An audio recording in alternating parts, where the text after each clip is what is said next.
TJ Schroep. I'm Dustin Ovitz. Good morning, everybody. And we are going to discuss a few different topics here.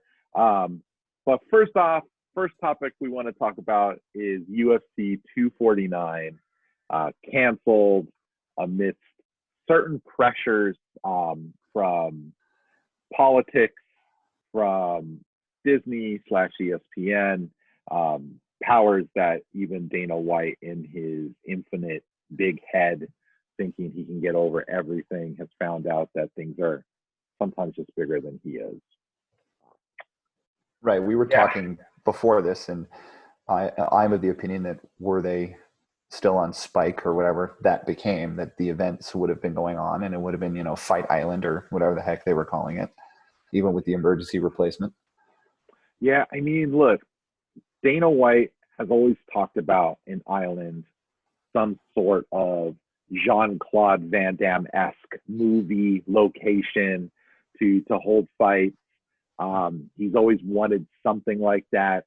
Unfortunately, the UFC is just not big enough. The fans won't travel to some deserted space in Burning Man. I don't know where, but I think he's always realized that the logistical challenges of doing something like that are too big for him. But I agree with you. If he was still at Spike, if he was still at Fox Sports, these things may have gotten done in a safe way, a la what the WWE is doing.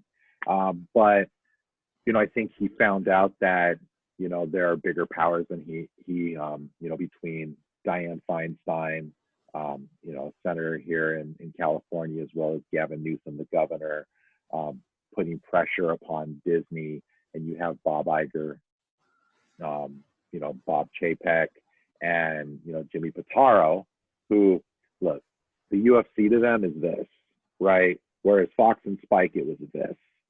And being the former digital lead for UFC on Fox, I can say that those pressures did not exist at Fox.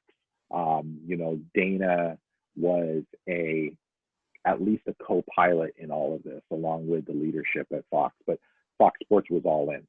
Spike was all in. They let Dana run wild, do what he needed to do to get the sport out there. And in his, like I said, his infinite big head and his ego, went off to ESPN and thought, I need to be on the worldwide leader of sports. And so he goes over there realizing, I'm a small fish in a big pond now, and there are bigger fish than I, and I can't come in and run the roost. Right. I mean, I agree with you. Interesting, just to go back for 1 second, you mentioned the WWE. I think they just had their first case of somebody test positive for COVID or Corona or whatever the heck we're calling it today. So let's see what happens with those events. And that, you take all the precautions you can in the world, but when you run the risk, and as in your background as a lawyer, look, you run certain risks and you take those chances, and that even if there's a percentage chance that something's going to happen, it's probably going to happen. Right. And then the second thing is, I was really fascinated by the whole island thing, because without the deaths, it was basically Mortal Kombat. Yeah, and look, internationally, the UFC hires their own refs. They they have a certain agreement with various commissions or what have you, and they are able to do certain things that they are not able to do here in the United States. I think they thought, we will do this on tribal land in California. Well, you know what? Those lands still live, even though they're federal lands, still live in the state of California. And Gavin Newsom doesn't take shit from anybody. Right. And you can guarantee he made a phone call to Iger, and then Iger goes, what the hell's going on? Gets Pitaro involved, and it's like, look, this can't happen. It's too early. We're not on the tail end of this thing. If we were on the tail end, ESPN needs programming. We need to see programming. It's too early, and I think his ego was was thought he could overcome it, and he saw what Vince McMahon was doing and thought I could do this same thing. But it's not the same thing, right? I mean, I watched a few clips from WrestleMania, but for the most part, it looked like they did these vignettes and these, set shoots where you could probably control a lot more human contact. But, the UFC is completely different. There's too much contact between trainers and fighters and medical staff to really be able to social distance. It's impossible in sports. I mean, I think really one of the few sports that you can do social distancing is golf. You're out in the open air. You can stay. I play golf actively. Those are my clubs right there. You can stay 20 feet away from people, and you could be alone while being with 3 other folks, right. which is a lot of reason why people play the sport. But it's it's interesting. I mean, I think that Tony Ferguson was going to fight Khabib, which is going to be the millionth time this thing has been canceled. Let's not discount. I know that he said he couldn't get out of Dagestan, but let's not discount the fact that maybe he just didn't want to fight. Maybe he just didn't want to be exposed, or maybe he didn't want his people to be exposed to this. So I don't discount all of it. All of it's on the table. Obviously, I can't say to how it is to travel outside of Dagestan or into Dagestan, or how hard it is. I'd imagine that it's pretty difficult right now. But you also can't say if they really wanted this fight to happen, the UFC couldn't send the William Morris Endeavor plane out to get him. Right. And, I'm sure one of those investors, be it Tom Brady or Sharapova or somebody like that, doesn't have a private plane they can't lend.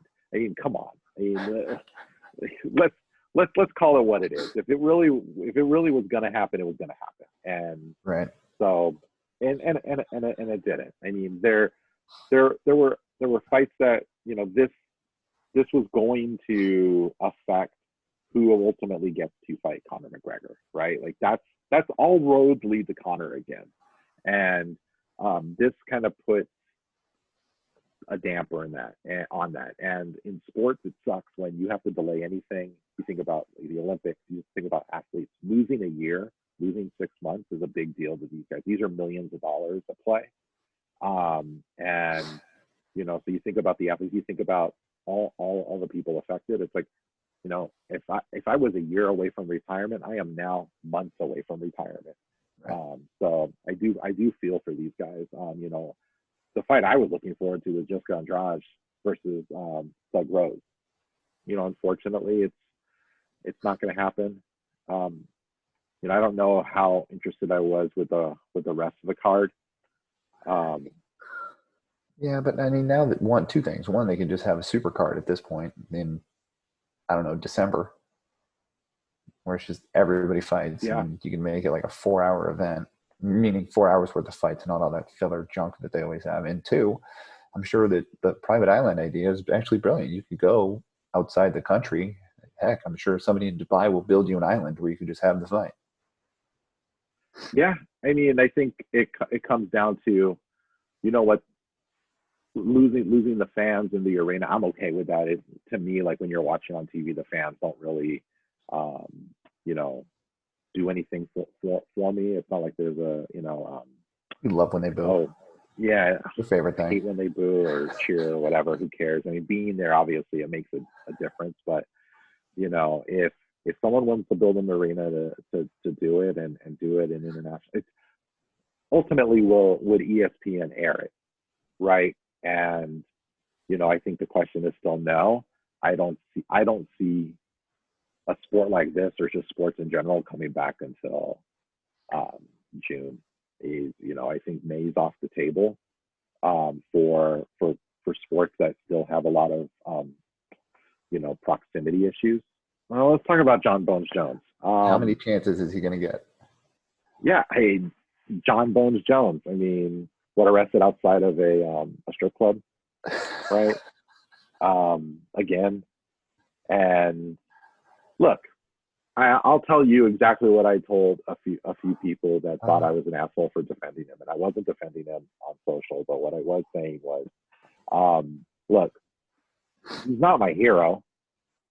He shouldn't be a lot of people's hero, but that doesn't discount the fact that he's the greatest fighter ever to put him on and to go out there into an octagon and fight.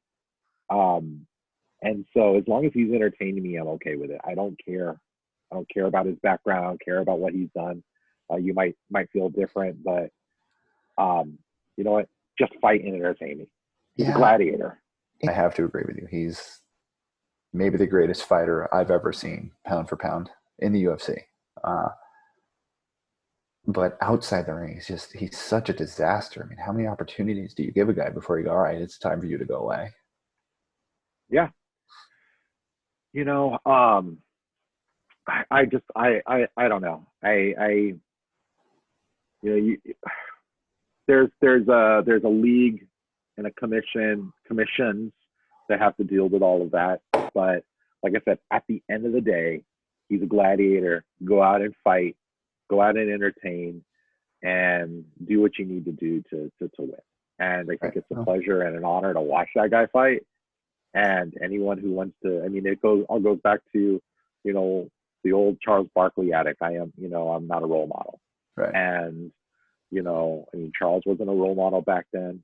He said a lot and did a lot of things, through bar windows in Scottsdale, where I lived. And I was stopped at a red light. Charles Barkley was in a 500 SL convertible right next to me wearing a ugly purple bandana because he was on the Suns at the time, and looks at me, looks at the red light, and just floors it and takes off.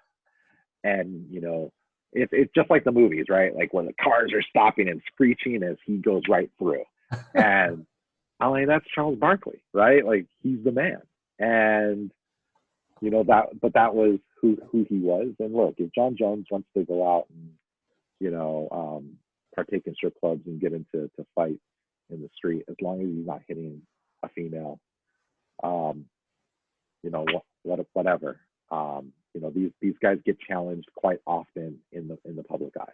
Right. Well, we'll see what happens. With the gun thing. Always, we'll find out. Yeah, that's the thing too. It's like he's in New Mexico. Guns are legal, to carry. It's there. Yeah, we'll see how it all goes down. But like I said, I mean, I think ultimately it'll be how much does Dana White need him? I would say a whole lot. I mean, I would agree with you. I think he's the biggest draw at a Connor that they have. Yeah, you can't lose him. I mean, he's if Connor is the Yankees, then Bones is the Dodgers, right? I mean, yeah. or let's say the Red Sox, right? Like you need that draw. You just need the fans that that not just the fans of those fighters, but the just ancillary fans, right? Like the Johnny come latelys that jump into the sport because Connor's fighting or Jones is fighting. They've never seen a fight outside of just highlight package on ESPN. Right. Well, if they did a catchweight fight between the two of them, who would you have? Every time I pick against Connor, he damn well surprises me. But look, Bones loses when he decides that he's not going to train as hard as he trains. And so that's probably never. So Bones will probably never lose. And yeah. All right. I asked you really think? I just don't know. Connor's just a too wild small, man. But he's too small. Well, the fight would never happen, but it's fun to think about.